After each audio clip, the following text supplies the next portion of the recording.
It's the height of the HIV/AIDS crisis. Legal protections for the LGBT community are minimal and ineffective. Who will serve as the legal voice for the LGBT community during its most urgent hour of An need? organization that would allow us to protect ourselves. Create opportunity, hope, and a community based on equality under the law. To help realize the dream to prohibit discrimination on the basis of sexual orientation. Thousands gather for the Lesbian and Gay March on Washington. The idea is whispered and a dialogue begins. The loss of Bowers v. Hardwick in 1986 was a very bitter loss, and much of it was back to the drawing board to try to advance our rights. This was monumental, not just because those laws were harmful, and they were. They put people in second-class citizenship, because if you were open about your relationship, about your life, your family, you could be fired for that, or you branded a felon. I think there was a sense that we were under attack on many fronts. And people really wanted to come together and find some way to fight back, to be really a community of lawyers.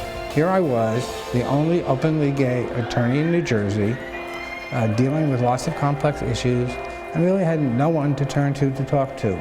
There was a very large march, obviously, in that year, and a lot came out of it, including the impetus to start the Lavender Law Conference.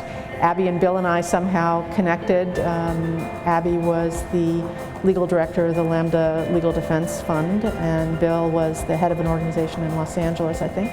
And I think I was a co-chair of the gay subcommittee of the DC Bar. We didn't have gay law back then. And the three of us got together and decided, oh, let's have a meeting.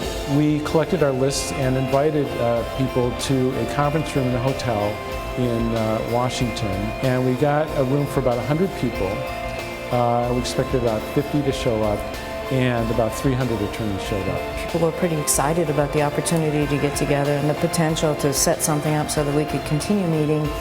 And it's in the context of a very different world than now. The National Gay and Lesbian Lawyers Association is formed. The first Lavender Law Conference is held at Golden Gate University in San Francisco. Ron Albers, who is from San Francisco, who I believe is now a Superior Court judge, agreed to host a meeting to start organizing the organization on a more formal basis. Had several dozen participants.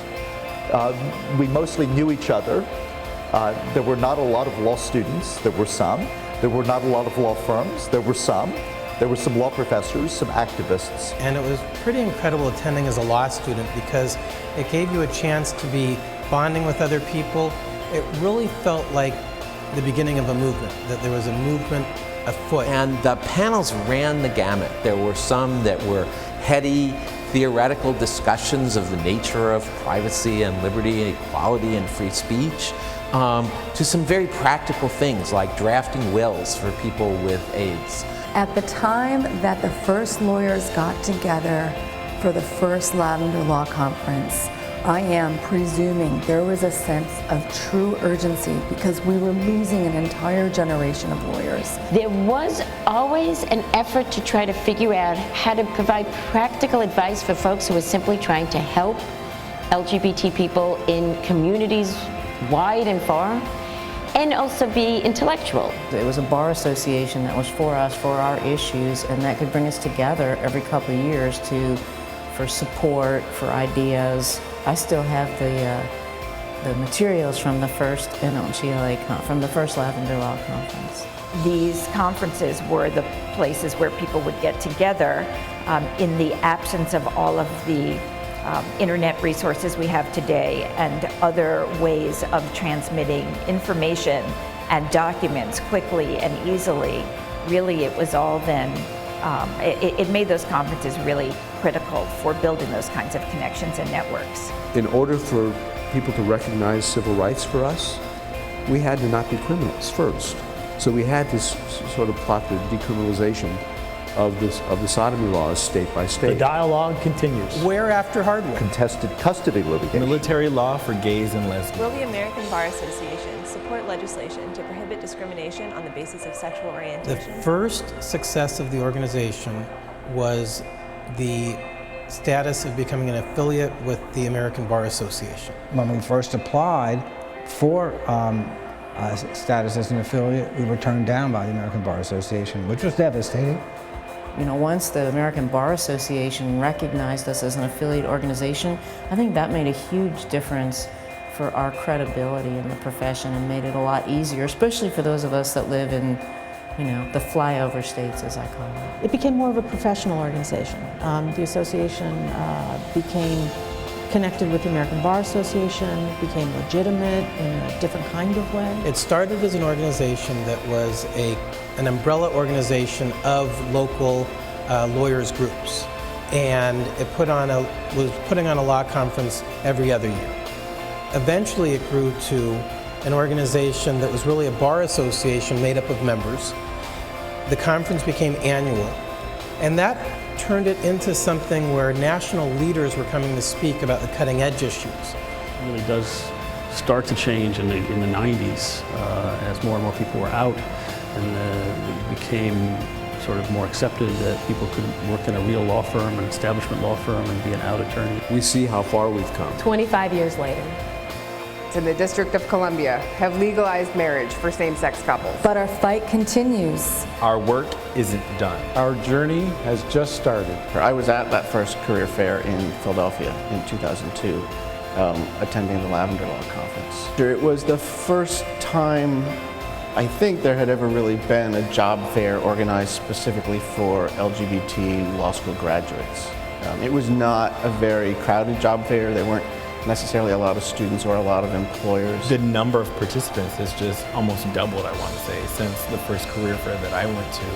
And the topics that we're talking about cover a broader range of things that touch LGBT attorneys. When I go to the Lavender Law Conference and I see, 1,000 law firms, I don't know how many, I mean, there's so many of them, who are interviewing people. And as some of us just walk around and we just kind of look at each other and say, oh my God, I don't believe this. Look, those of us who've been doing this for a long time aren't going to be around forever. I mean, we depend on a new generation of law students and lawyers to not only pursue the old theories, but develop new theories that will support gay and lesbian people in the lives they're actually leading. And there's going to be lots of work to do in that regard. This generation faces new challenges. And those challenges need champions. We were able to secure someone from the White House who works in the President's Office of Personnel, who is a Howard Law alum, and I got their contact through Lavender Law. Through NLGLA, we started the Family Law Institute for family law attorneys to come together and do a little bit more sophisticated discussions for a full day at Lavender Law. But we thought we would never get to the military during our lifetimes, and we thought we would never get to marriage during our lifetimes. We thought that was for a different decade, maybe even a different century. The scope has changed tremendously. I mean, we were literally facing issues of, you know, whether gays could adopt. I mean, that was something that only recently changed in the state that I'm from in Florida 2 years ago. And now we're talking about how do transgender persons participate in the military. I mean, I think that's a whole different conversation. There's a lot of work to do. You know, some people say to me, oh, well, after we win marriage, it'll be all over. And it's like, not by any means, I'm afraid. There's a lot on our agenda still. Once marriage equality is achieved, a lot of the attention of Lavender Law will probably shift to other discriminations or other frontiers. We are changing as a movement.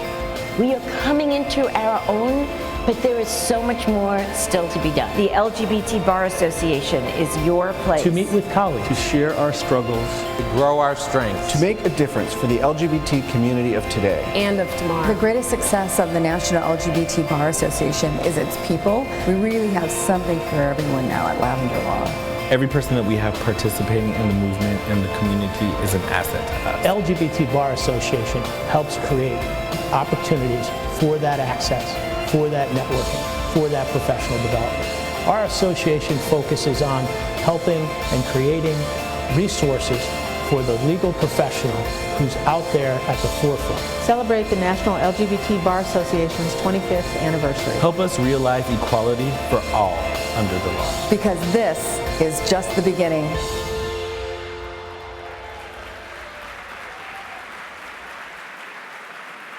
Please welcome our host for this evening. star of stage and screen, Calpurnia Adams.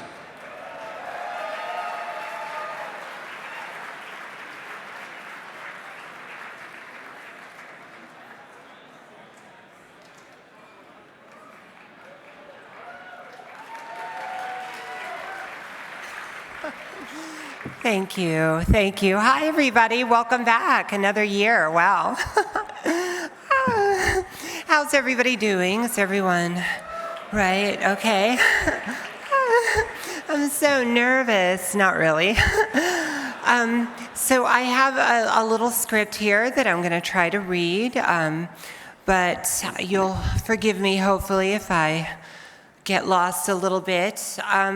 But as we should start out the evening, I'll say good evening to all of you, to judges, lawyers, law students, and activists, and all of you here who are looking for a single lawyer, as I was last year.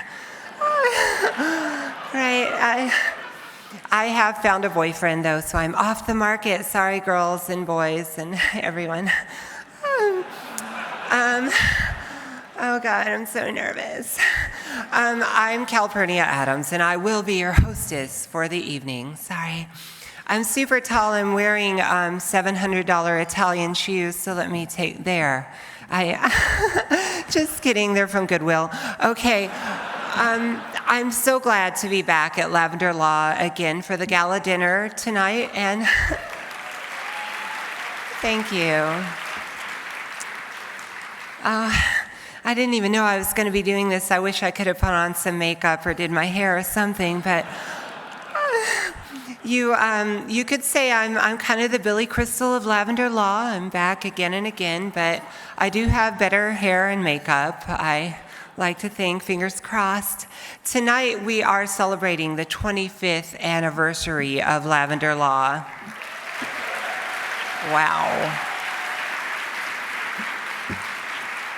Yeah, in gay years, that's almost 2 centuries of activity. So great job. We're doing really good.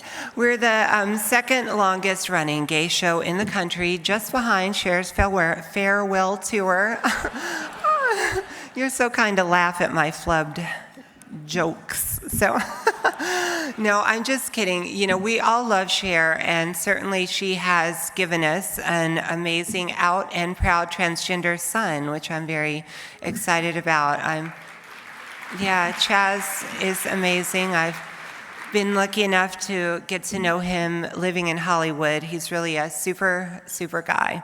You know, Cher's had a #1 hit in the last 4 or 5 decades, so more than twice my age she has had a #1. I just can't lie. That's why I'm not a lawyer, okay? I'm just kidding. Not that you lie. You tell the helpful truth, right? Isn't that it? I read a law book one time, or was it a pamphlet? I don't know. Now, anyway, Cher's amazing. She's one of the best Chad Michael impersonators I've ever met, so... Now, if you don't know who Chad Michaels is, that probably means that you're spending your money nights racking up billable hours rather than watching popular gay television shows. And I can't blame you for that, but I'll give you a minute to look up Chad on Facebook, or feel free to like my page. That's /CALPERNIA. Just kidding, self-promotion, it's all about that, right? Okay, and so we're 25 years in. That's the silver anniversary, and there's nothing wrong with silver, but I am looking forward to the gold anniversary, and that will be in 2039. Wow. I'll be right back here still looking the same, and oh, LA, I love your doctors. And is that weird? I tend to overshare after my 3rd bottle of wine. JK, LOL. So, isn't that what the kids are saying? Cher will still be on tour in 2039, and think of what we will have accomplished by then. Speaking of Golden Girls, isn't it fantastic that we're here just over a month after 80-year-old Edie Windsor has toppled DOMA at the Supreme Court? Wow.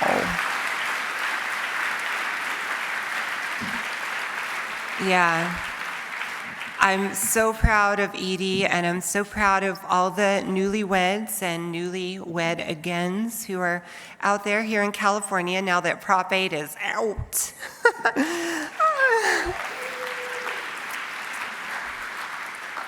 Oh gosh, we're gonna look back on these years someday and just be like, wow, can't believe it.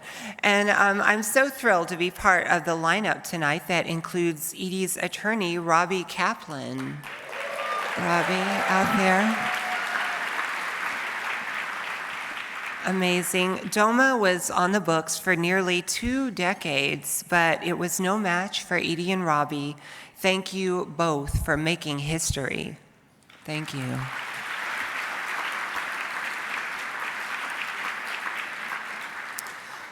Oh, but wait. Change doesn't just come from Congress or the courts, though. I'm reading a script. It comes... I'm smart, though, really. It comes through, I read the news. It comes through important actions, big and small, that move the ball forward on equality for LGB and T people. Many of you here in the room tonight have been a part of the remarkable progress that we have made over the past 25 years. And I want to take a minute to recognize you all. First, if you are one of my brothers and sisters in uniform, a lesbian, gay, bisexual, or transgender veteran or service member, please raise your hand and be recognized out there.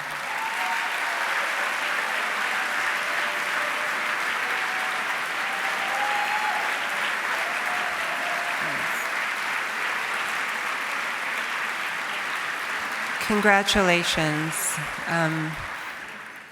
I was myself a field medical combat specialist in the Navy with the Marines in the first Gulf War and got to travel the world, got a lot of good out of the military, but thank God you've opened it up so that people don't have to serve in silence like I did at the time. So I really thank you for that.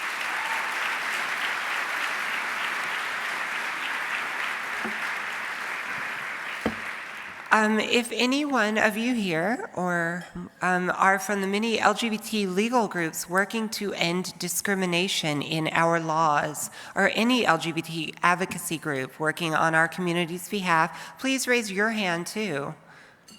Thank you for the work that you're doing.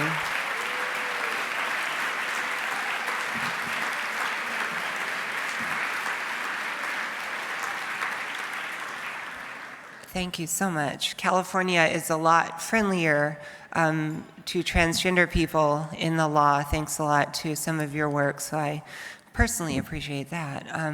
Don't get tired of clapping yet. It burns calories. If any of you are here from one of the many LGBT legal groups working to end, oh, I just read that. If you're an attorney, rewind. If you're an attorney who's ever taken a pro bono case to help someone who was fired, bullied, harassed, discriminated against, or treated unfairly, or if you worked on an asylum case for an LGBT person feeling persecution abroad, or done any other pro bono work for our community, raise your hand. You're all heroes too.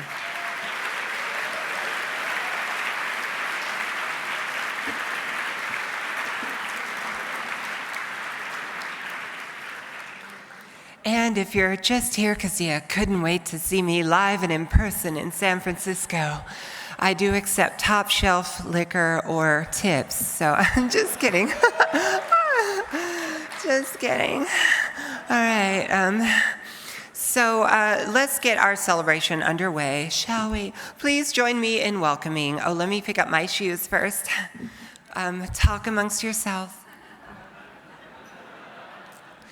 I was just kidding, they really are Italian. Okay, now let's get our celebration underway. Please join me in welcoming the LGBT Bar Association's fearless leader. She is a lawyer, a wife, an executive director, and a mother of 2-year-old twins. Terrible twos.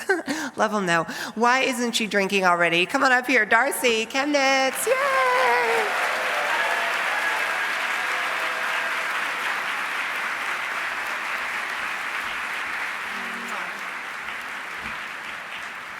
I love kissing like that.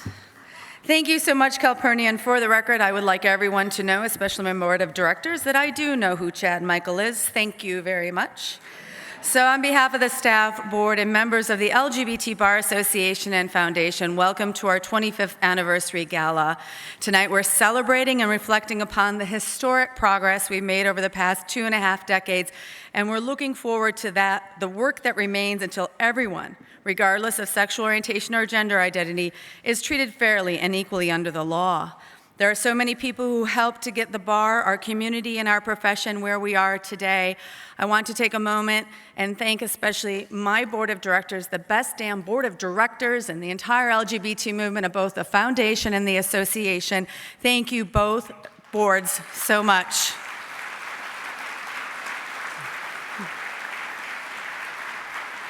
And there are far too many people in this audience that I need to thank personally, and if I haven't yet said thank you before, I'd like to do so now. I won't call you out by name, but thank you all for being here tonight.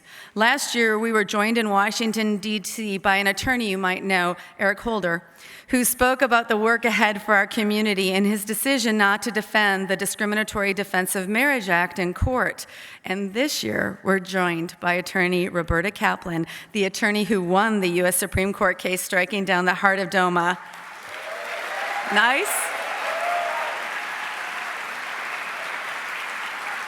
Robbie is an important reminder of the life-changing work that LGBT bar members and attorneys do every day. Marriage is so important to many families, including mine. But despite our win at the High Court, the end of Prop 8 here in California, not all couples in all states are treated fairly. There are parents in Mississippi who need all the legal recognition and protections available to parents in Maryland. And there are couples in Wyoming who need to be treated the same under the law as couples do in Washington, D.C. We won a major victory in June at the Supreme Court, but we still have major work to do to ensure that victory is felt by families all across our country. Otherwise, a little old hayseed like me from Wisconsin won't be out on a big stage like this tonight. Even as we work toward full national marriage equality, there's other work that is equally critical. The LGBT bar is committed to being an advocate and partner in all your efforts to change the law in real and meaningful ways. Just last week, I was here in San Francisco at the American Bar Association's annual meeting, and I had the honor of presenting a resolution drafted by the LGBT bar and its wonderful volunteers, calling on states' legislatures to ban the so-called gay and trans panic defense. It's important. That defense seeks to use homophobia and transphobia as an excuse for violence against LGBT people. I'm proud to say that the American Bar Association adopted the resolution with not overwhelming support, but unanimous support. There wasn't a single voice against us there. And we're going to continue working with the American Bar Association and all the groups to make sure that this becomes law in the jurisdictions. And as Calpurnia mentioned, we're being joined this evening by retired Navy SEAL Kristen Beck. Kristen's story reminds us, yes, thank you for serving. Thank you and welcome home, Kristen. She reminds us that while we do celebrate the end of Don't Ask, Don't Tell, our transgender brothers and sisters are still prohibited by a web of regulations, thorny regulations, that keep them from serving openly and proudly in the armed forces. We hope Kristen's story will help pave the way to equal veterans benefits, equal veterans services, and help move our armed forces to a policy of allowing our transgender patriots to serve openly and serve our country as well as Kristen has served our country. Thank you.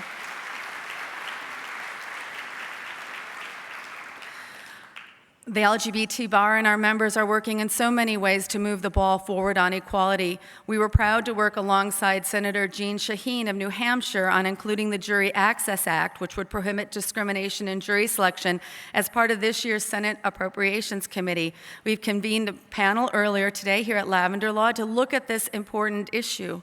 And on Monday, instead of sitting on our laurels, we're going to be looking at issues impacting transgender athletes ahead of the 2014 Olympics in Russia. We hope that you join us on that webinar.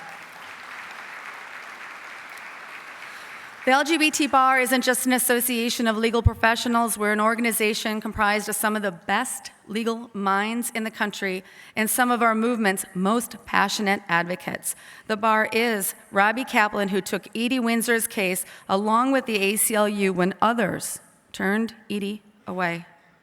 The Bar is James Essex, who received our Lifetime Achievement Award here this morning, who spearheaded the ACLU's work on LGBT issues for so many years. The Bar is attorney Bridget Wilson, one of the most respected military law attorneys in the country, who has been to Lavender Law every one of our 25 years. And more importantly, the Bar is Bill Singer. For all of our 25 years, the LGBT Bar has been fortunate to have the support of Bill Singer as its general counsel. That alone would have been enough for us to stop tonight to recognize him. However, his modesty demanded that we identify him in another important capacity, his work as a family law attorney. Bill is not only an extraordinary advocate for our families, but he is also the mastermind behind the Family Law Institute. There, Bill serves as a mentor not just to peers, but to the next generation of family lawyers. The Family Law Institute provides a team of experts for lawyers like Hayes Birchfeld, who received our Student Leadership Award 3 years ago and recently went back home and hung out his shingle in a small town in Mississippi. Pretty amazing work, Bill. Bill, on behalf of the founders, on behalf of this generation of lawyers, on behalf of the next generation of advocates, I would like to present you with the first annual Leading Practitioners Award. Ladies and gentlemen, I give to you one of my personal heroes, Bill Singer.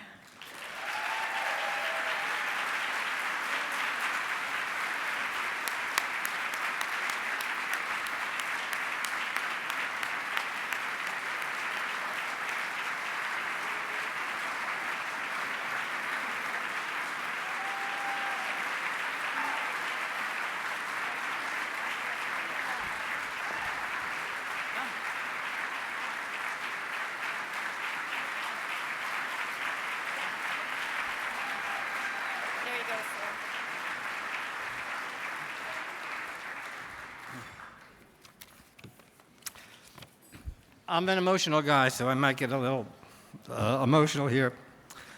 Who would have expected that a lawyer from Belmead, New Jersey, could get this honor and make a difference?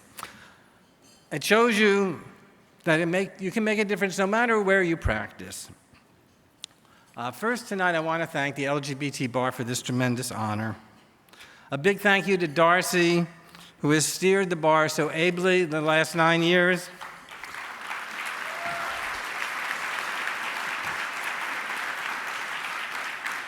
And to her tireless and efficient staff, Kelly Simon and Liz Youngblood. We couldn't do it without you two.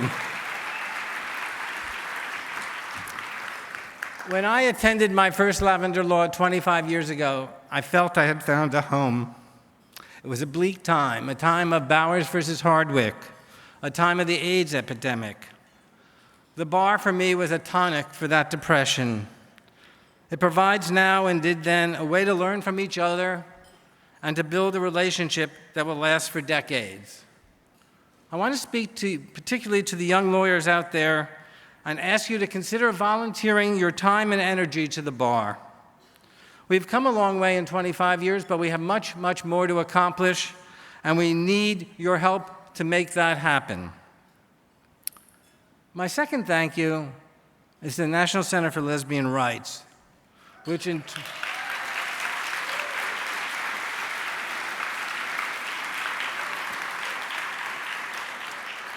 2003, NCLR identified me and about 24 other lawyers from around the country doing LGBT family protection work. NCLR generously pays and continues to pay for this group to meet once a year in closed-door, off-the-record sessions to develop strategies, exchange ideas, and to see that we are not alone. Many of my colleagues from that group are here tonight. Thank you all and NCLR for making each of us better attorneys and happier people.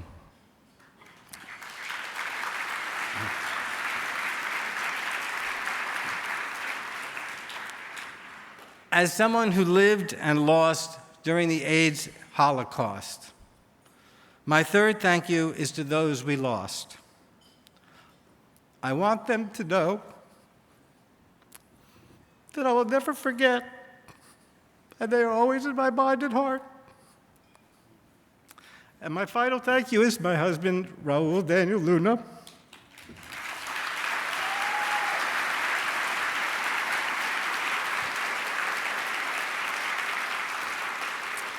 Without your support, even temper and love, I could never have achieved all that I am doing, being honored for tonight. Thank you, Danny. I love you.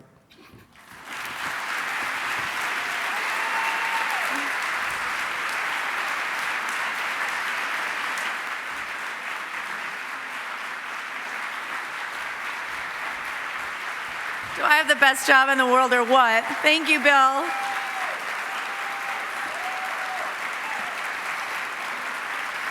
Bill, work that you do brings us all together, and together we can make the next 25 years just as remarkable as the last. Tonight I'm calling on each and every LGBT legal professional, attorney, paralegal, law student, judge, corporate counsel to become a member of the LGBT bar. There is strength in numbers, and together we're changing history. Thank you for being here tonight. Now we're going to break for dinner, and then we'll continue our program in just under an hour. Thank you. Enjoy your dinner.